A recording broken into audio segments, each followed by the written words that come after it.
Hey everyone, it's Justin here from Voices for Voices. Thank you so much for being with us on another episode of the show, whether you're watching or listening, whether you're here in the United States or across the world.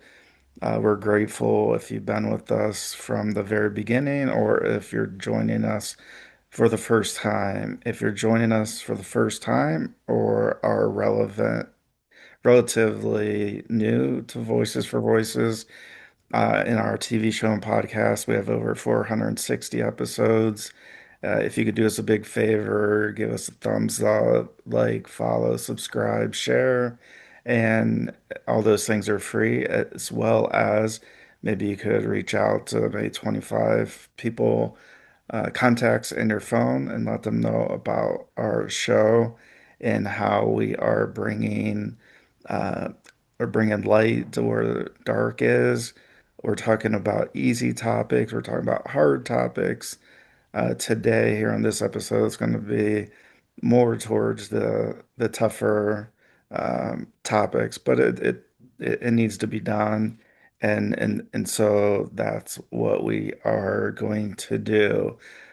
So what we're going to do is, um, as you know, Voices for Voices acquired mythical creatures around the world towards the end of calendar year 2025, which is mythical creatures around the world is run by uh, founder CEO along with his mom, David Solomon, and his wife Amanda is also included, with Mythical being on the board of directors, as well as doing a lot of editing, a lot of writing, and is so consequential in the positive for helping all of our organization, and all the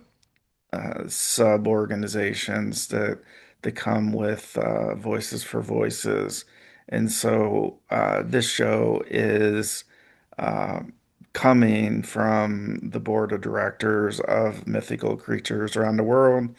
I'm a new board member, not new to mythical creatures around the world, but a new board member now with the acquisition.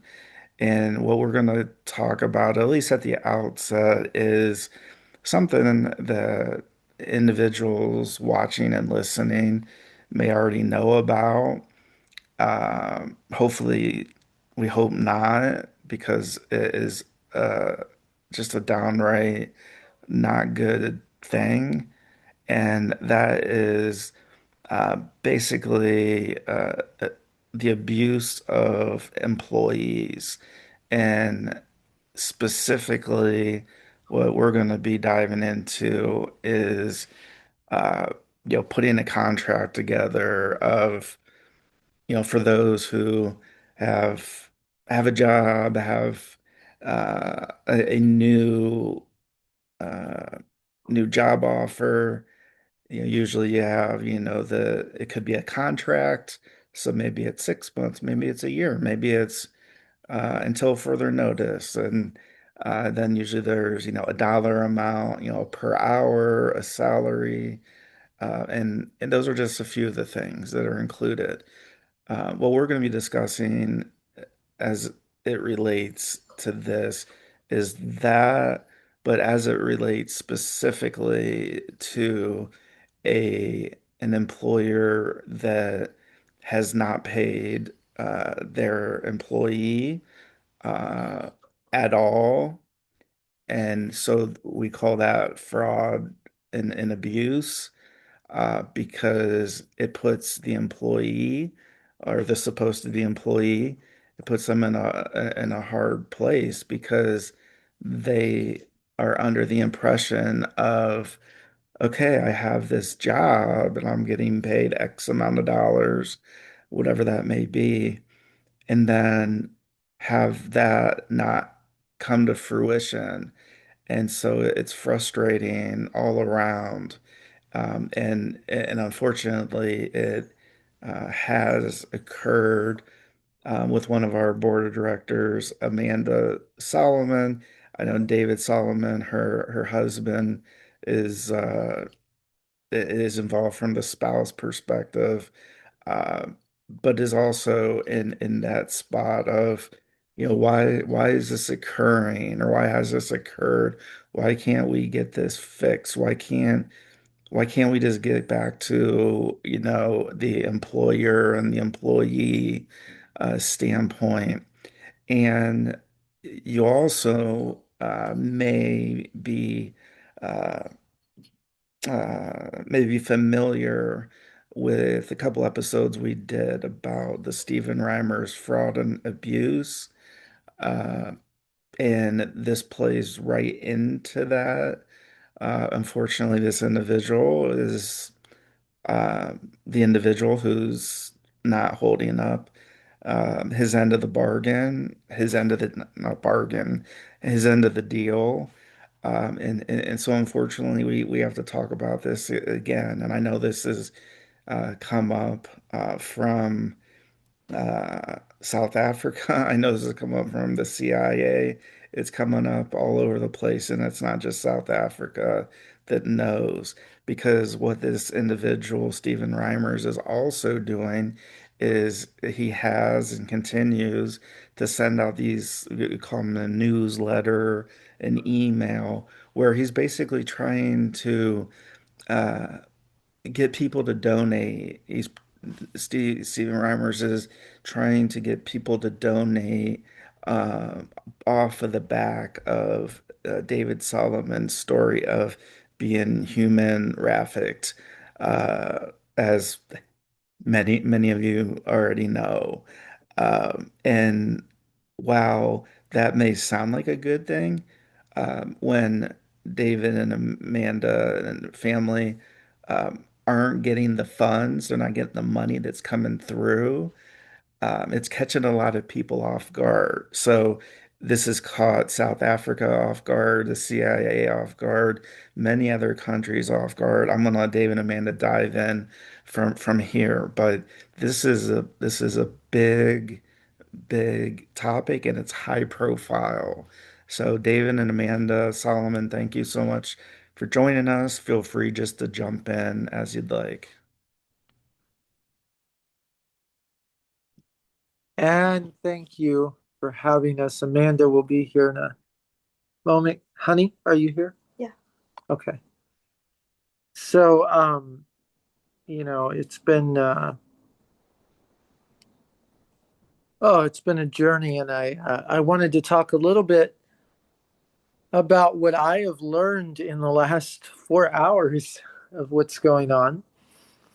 Um, Mythical creatures around the world and its creation. So,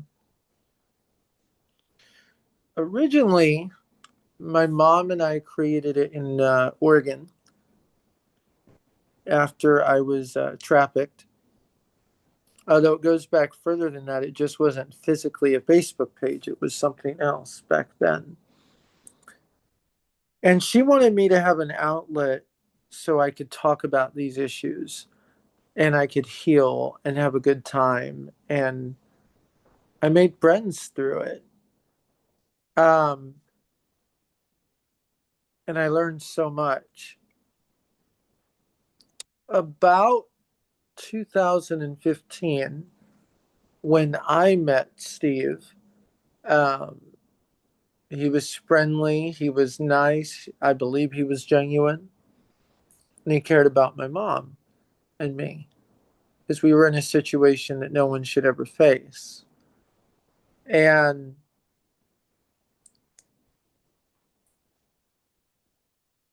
a month after, he started having this brilliant idea to write an LLC. And that that's kind of what started things, rocking the boat a little bit. I didn't know about the LLC right away. And then I've learned throughout that behind my back, he's used this document to justify loans and money that he said that came to me that didn't and went to a man named Barry Muse or other people. Today, uh, a person, we'll call him Mr. R, because I don't want to give the name, wrote me saying that I owe him 40,000. And I said, "What?" And I didn't know, right? And I learned that I owe him 40,000 because Mr. Reimers has been telling everybody that the money's going to me. Now, I want to be a little detailed in that. He calls it Mythical Creatures Around the World is a partner of HCI and also the David Soldier Writing Project or David Solomon Writing Project.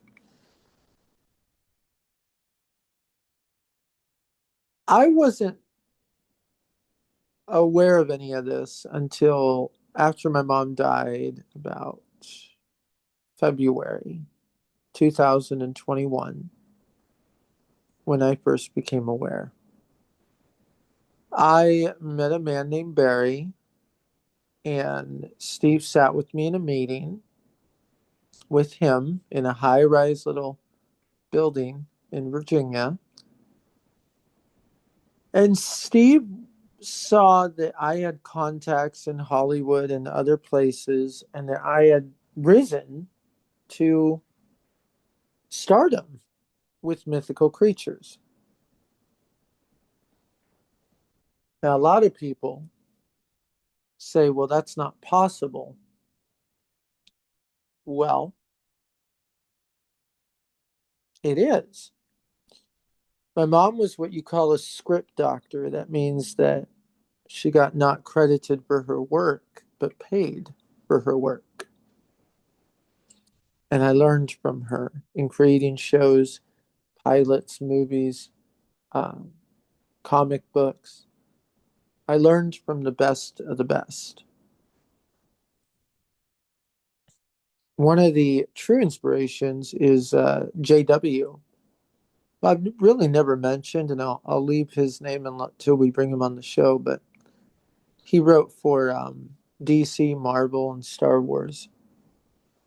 I met him in Portland, and he hooked me up with a lot of writers to do some gigs and use Mythical to help with those comics. So I actually saw those proceeds. That was in 2013. That's how the bills were paid. So me and Josh, we worked together and we used Mythical. We told some really compelling stories that you guys probably know. Um, Teen Titans, New 52 is one of those. The Ravengers, Legion Lost is another one. So you guys might want to check that out. Um, the story is about kids going missing, and this organization is kidnapping them. Interesting, isn't it? So that's when Mythical started really picking up business in 2013. I partnered with one of my old mentors, MB, who wrote for Ultimate Spider Man. And from there, I saw that Mythical had a lot of profit and a lot of IP and a lot of power because my mom said, well, you know, um, people want stories that matter. And mom's chemo doctor was from another country. And so he would tell stories of his folklore. And because of the coma I was in, the doctor that was with me told stories from his country. And then the nurses, and I'll never forget Sarah, the nurse, very sweet lady, older, my mom's age. She was from Armenia. And that's where I learned some Armenian folklore. And it opened up my world that our world is bigger than what we think. From there, um, I started reaching the world through the Philippines, South Korea, Australia, New Zealand, and Europe. And Mythical Creatures actually ended up in 3 magazines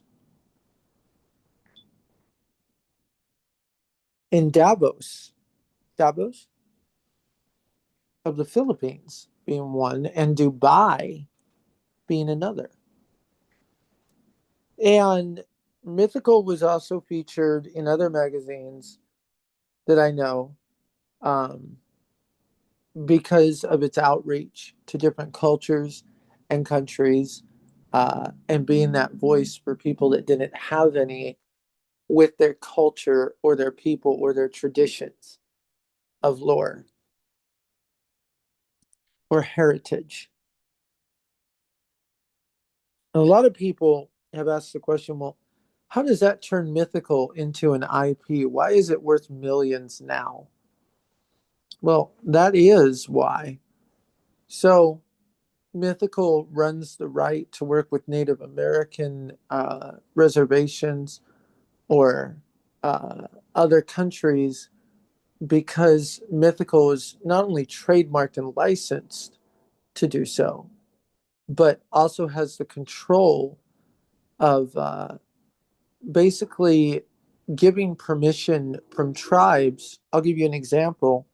If you've ever seen the movie Moana, uh, then you do know that Moana had to have permission to use the folklore of Maui and the Hawaiian folklore that was used.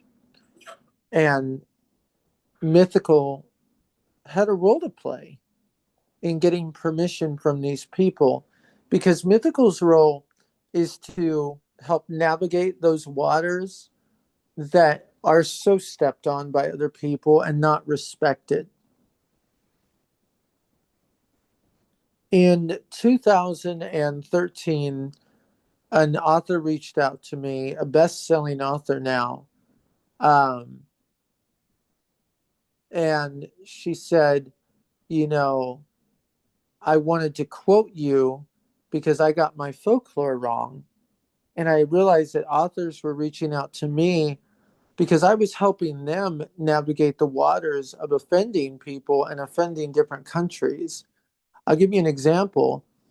If you're talking about a pixie, well, you may think Tinkerbell, but you're a writer trying to write these stories that you're claiming are accurate for folklore. So you're telling this folklore for a Percy Jackson like series, allegedly, because of NDAs, and you're saying, well, the pixie is green skinned, but in Cornwall, they're blue, and in the next town over, they're green, and in the next town over, they're big, and in the next town over, they're giant. And so that kind of opened my eyes to how big folklore really is.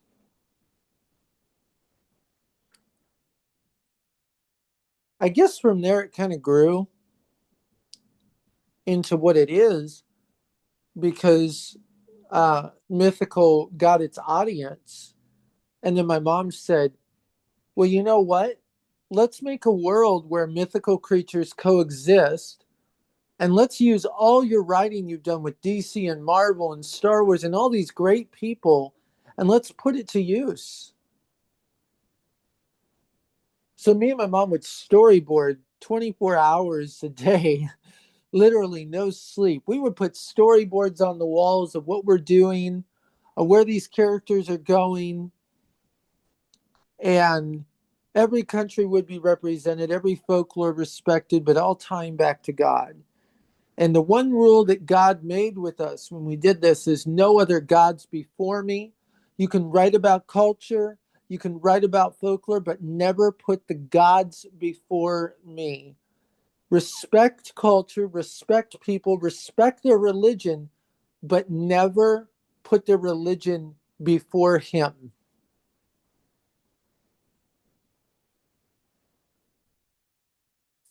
That's something I've tried to honor to this day. And, you know, then in 2014, um, my mom and I went to Redding, California. And I learned that there was folklore in Redding. And this church wanted to use Mythical as a ministry. And that is the moment where I saw, my mom saw, that myths are parables in the Bible.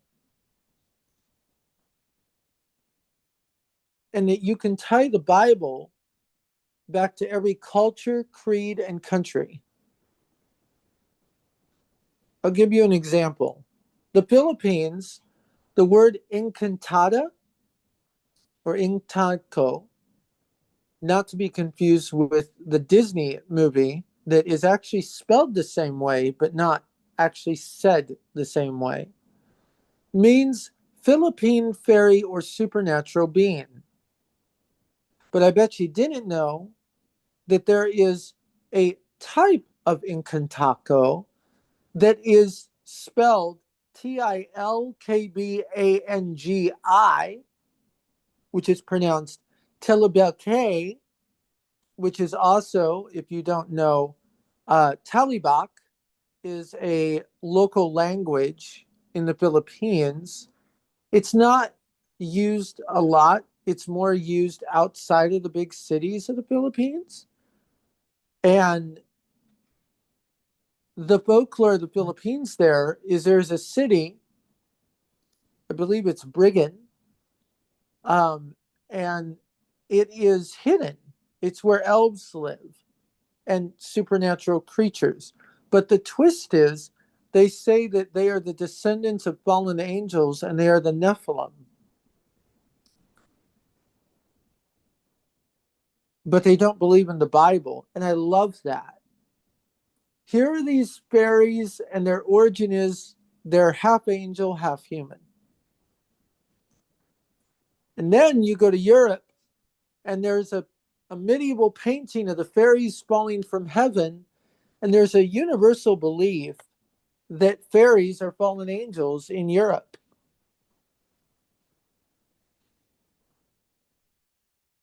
So, it's a universal belief.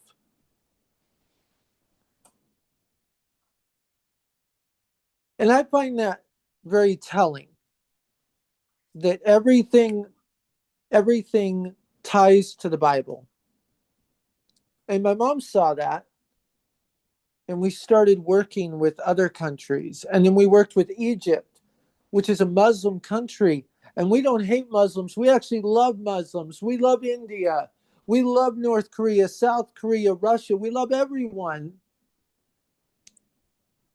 And one of my stories ended up in a Muslim newspaper. And it goes like this: in the Red Sea near Cairo, old Alexandria, they believe to this day that if you go near the Red Sea, mermaids will take you because they are called the pharaohs. When the Red Sea swallowed up the people in the Bible, it turned them into merfolk. I love that story because here is a culture that doesn't believe in Jesus, yet we have biblical history in a country that has turned their back on him and is referencing him indirectly.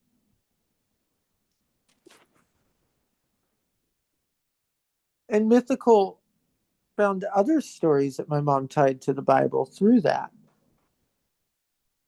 And it kept going. And my mom, she did the post on the blue men of the Minch, which are said to be mermen who hang out in sea caves and are half human, half fallen angels. We come back to that. Okay. So it's really, it really became something to reach out to people that don't know God and don't know where they come from. And then Ukraine has a beautiful story that is not biblically accurate, but it is at the same time. They believe in Adam and Eve, but their story is that their children were dirty, Adam and Eve's. And when God came and said, "Where are your children?" Adam and Eve said, "They're playing." And God said, "You lied." And Adam said, "I'm sorry, they're taking a bath." And God said, "You're lied." And the third time that they lied, God said, "Because you have lied, I will hide from you what you have hidden from me." And he turned their children invisible. And that is where we get the term elves from. Hidden ones is what the Ukrainian and Icelandic word means. So in 2015, this grew and the popularity grew. And about hmm, March or April, um, we we were on the street. There was no hope. An event happened, and God told me to write. And I wrote, and it paid the bills. That story is out there to this day. It's a comic. You can buy it. But I met Steve 2 months after, and it saved our life. And it was very helpful because I was going to die. But then I find out that he saw that Mythical was worth a lot. And over the years, he's been going behind my mom's back when she was alive, God rest her soul, and made all these agreements and put my name on all these papers, all this paperwork that I didn't know about. And that's when we have a problem. So for reference, you did not, not just you didn't know about them, you did not sign them. No, I had no, Nobody I on had your no, I, behalf signed yeah, them. I had no idea that these were going on. Okay, good. And Mythical is all plastered all over. If my mom were alive right now, she'd be screaming. There's one newsletter that talks about all these secret projects that me and my mom were working on. And with governors and senators to, I'll give you one. In Maryland, the New American, and it's about racism in Baltimore. It's very dear to me. Baltimore always has been, especially to my mom. It was a very special place for her. Whenever mom would uh, think that life was bad, she would drive me to Baltimore because people are so poor in Baltimore and there's no hope in Baltimore. And so we would go to Baltimore, we would see a city basically rampaged by gang violence and the ghetto and spray painted and graffiti everywhere you looked. People living in tents, people living in abandoned homes, people breaking glass, people coming up to your car and killing you. And she would show me that every month to keep me humble with what is given to you, give back what you don't need. That was how my mom worked. I worked out a deal with the mayor of Baltimore once to do a series and was in contact with the Maryland film industry. And we are going to do this story about these black kids and how they wash ashore and how Baltimore doesn't like them. And they escaped a bad situation from the Africa oceans. Because in Africa, black girls go missing on the beaches. Now, in Africa, they call them mermaids. They say that mermaids go missing. But I learned since that that could be a code word for what goes on down there. Nevertheless, you can use it because it's culture of Baltimore. It's a part of it. And that's important. So Steve put in one of his newsletters this Baltimore project. And I'm kind of horrified at it because let's see. Um, I actually have it right here.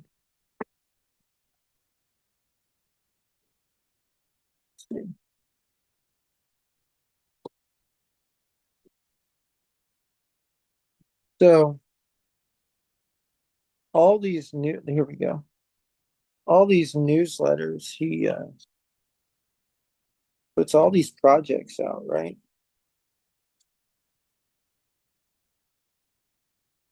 And he says that, he owns a percentage of them.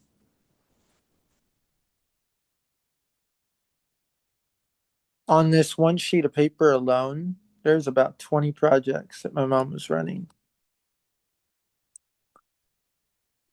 So Faith Harbor, Destiny Halls, Love is the Hunt, Wampus Cat, Seaman, Melonheads, Devil's Driver, The Gatekeepers, I Am Sea Woman, Houston Bat Thing. The list goes on and on. And, you know, he sent these out to people when he wasn't supposed to. It says completion status 89%, you know. And then, like, he's saying total earnings from this, you know, it just boggles the mind that he did this without my knowing. Sales will be promoted by Mythical Creatures around the world, which has 100,000 followers.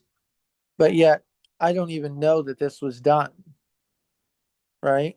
We're putting my book out, my TV shows that are in pre production and not even guaranteed, and we're just leaking them. Like, who needs TMZ? Seriously, right? Like, who needs TMZ? You got him. He did it. And they're not even stuff that's finished. They're not even finished. Yeah, it's bad. It's So stuff that is currently being worked on because it got interfered, like a lot of these are Maryland projects if you look at the list, but there's Virginia, Boston, Massachusetts, California, Maine, Oregon.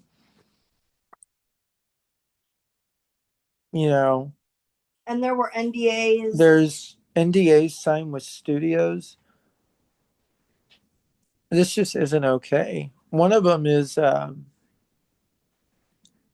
Monkey Man from New Jersey, Jersey City, New York. We were in contact with someone that did Tarzan, WB.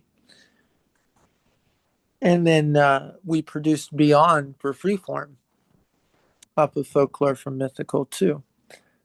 And we're going to do Monkey Man in Hoboken, I believe, or Hoboken, which is on the border of Jersey City and New York. And that's listed on here. We were in pre production during COVID. And, he has this listed as 98%.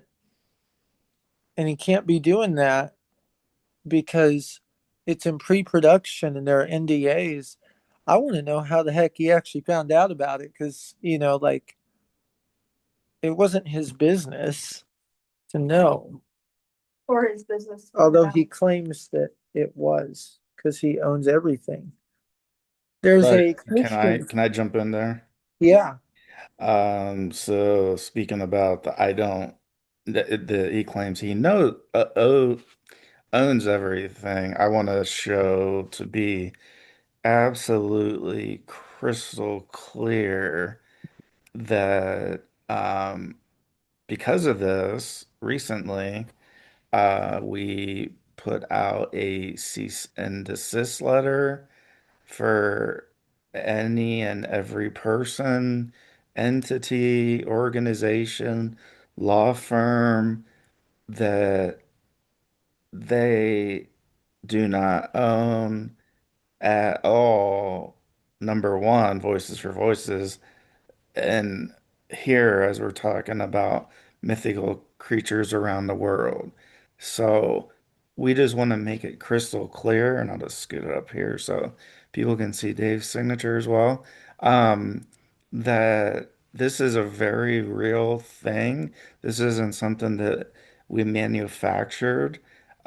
These things have occurred, and to our knowledge, they're still occurring, and which is why we had to do what we did, and we're going to continue. So anybody that reaches out to any of our viewers, our listeners, who is not Justin Allen Hayes and or David Solomon, Amanda Solomon, uh, make sure that you have all your ducks in a row, making sure that you're dealing with the right people because we would really, um, we don't want to see anybody getting mixed up with what Steve has and is doing. And so this ties in with Steve claiming he, on one occasion and another occasion, and then it just has become just a common theme for him to say he owns everything. So he owns Mythical, he owns Voices for Voices. Those are blatant lies, 100% lies. I'm the clear owner, operator of Voices for Voices. David and Amanda and the us on the board, David and Amanda specifically, are the main owners of mythical creatures around the world. So while we have them as an asset for this particular reason, and it's actually a good thing we did do this when we did it because timing couldn't have been, unfortunately, better for us. And so we just want to make sure that anybody that's working with somebody who says they're with Voices for Voices, you need to check with me uh, before doing anything, because what was discussed here at the outset and what we're getting into is there's individuals who have given a significant amount of money to this man, Stephen Reimers, on behalf which isn't the behalf because David didn't even know and he didn't sign anything, and Amanda didn't sign any of these newsletters or these LLCs. And Steve doesn't own. He claims he does. He claims, well, he just he gets he just well just assumes that he would be privy to part of that, but he isn't. He's not privy to any shares, any slices, anything for Voices, anything under Voices for Voices, especially here as we're talking with David and Amanda about mythical creatures around the world. So again, we're just trying to be crystal clear here. We're not trying to be invasive, but we want to be crystal clear because these are livelihoods that we're talking about. These aren't just hobbies that somebody, is doing. These are livelihoods.